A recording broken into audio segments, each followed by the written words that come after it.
All right, so let's just jump this off, right? Because one of the things that I see happen a lot is people in my niche, my industry, who are trying to help other people make content. They will tell you to speak to an avatar, and that is a grave mistake. The reason why it's a grave mistake is because we're making so much content now, right? That speaking to an avatar is such a limited perspective that you do not have a chance for the content to actually connect with the viewer that's on the other side. And the other mistakes that I see, which is a lot of people say y'all. And I just did a great deep dive and analysis. And oftentimes, the content that performs better is what we call isolation content, something that isolates the individual viewer from that audience. So if I come on here and I say all of my 80s babies, I might not still be saying the word you, but because I am categorizing, right, I am giving a description of who it is that I'm speaking to. So you have to actually align with this thing in order for this message to land. So that's number one. A lot of people come on here and they're doing one to many instead of one to one. Everybody, 99% of the people who consume content are consuming it by themselves. So do not come on here with the y'all. Hey guys, hey everybody, right? Be as specific as possible. If you're not going to say you, then call them out by segmentation. Next, again, people are making the mistake of saying that you need to have an avatar. The reason why that is a mistake is because it is limited scope in terms of who you are creating for and how likely they are to connect with your content. So after you go from a one to many to a one to one, now you need to know exactly what to say to that one.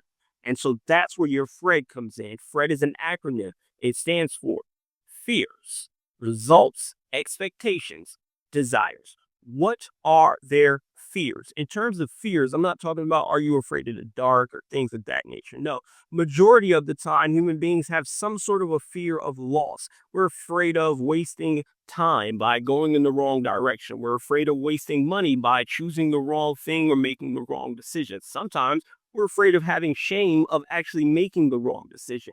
People may be afraid of embarrassment. A lot of my people who do fitness, right? A lot of people don't want to go to the gym because they're afraid of being embarrassed. And so if you can create content that speaks to that, it will connect because they'll feel like you are reading their journal, their diary, right? They have these feelings and you were able to say, "Hey, I see you." Make them feel seen first by speaking on a one to one, but then by speaking to their fear, right? What is it that they are afraid of? Next, results. What are the results that they want? A lot of people just think that, oh, if I want to be fit, right? Like I want a big chest. No, maybe I want to work on my calves, right? So you have to really understand and get very descriptive about what the specific results are that they want. Another example, right? I help people make better content. Some people want a bigger audience. Some people want more sales, right? These are two different things that I can be speaking to in terms of my group segmentation. And doing that, again, allows the content to connect better. So after you know the results, then you need to know the expectations that they have. What do they expect of you?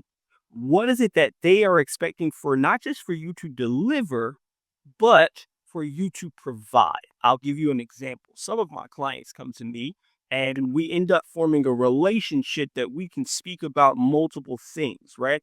It becomes almost like a mentor mentee type of relationship where I'm not just delivering frameworks and ideas for content, but we're talking about deeper level things and how to root that into what you believe, how to be just a better human being, etc. Right? So you have to understand what those expectations are. Number one, so that you can then be held accountable for them, right? Because if you're saying, "Hey, I know you expected to have a coach, but that's just not the mood that I'm in." Well, you should have outlined that sooner on, right? So you have to be accountable for what it is that you are going to deliver and say that you are going to do. And so you got to know what it is that they expect. Sometimes people expect too much of you and you just like, nah, I don't even want to take this on, right? Next is their desires. Now, when I say desires, this is different from results because people want results, right? Maybe I want to get a bigger chest, but my actual desire is to be found more attractive by my spouse, right? That's the thing that I desire. She likes chests, etc. So understanding that deeper layer, right?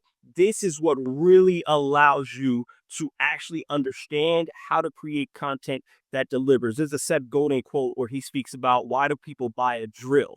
They buy a drill because they want to be able to put a hole in a wall. Well, why do they want a hole in the wall? They put a hole in the wall because they want to be able to put a nail in there. Well, why do they want a nail in there? They put a nail in there because they want to hang up a picture. Why do they want to hang up a picture? Well, they want memories, and they want to be able to enjoy those memories, right? And so they buy a drill to do so. And you have to go deep and understand what their actual desires are. This way, you are creating content that speaks to that. All right. This is just a small taste of some of the things that are to come. I'm working on a very, very large manifesto, but I wanted to drop this in here.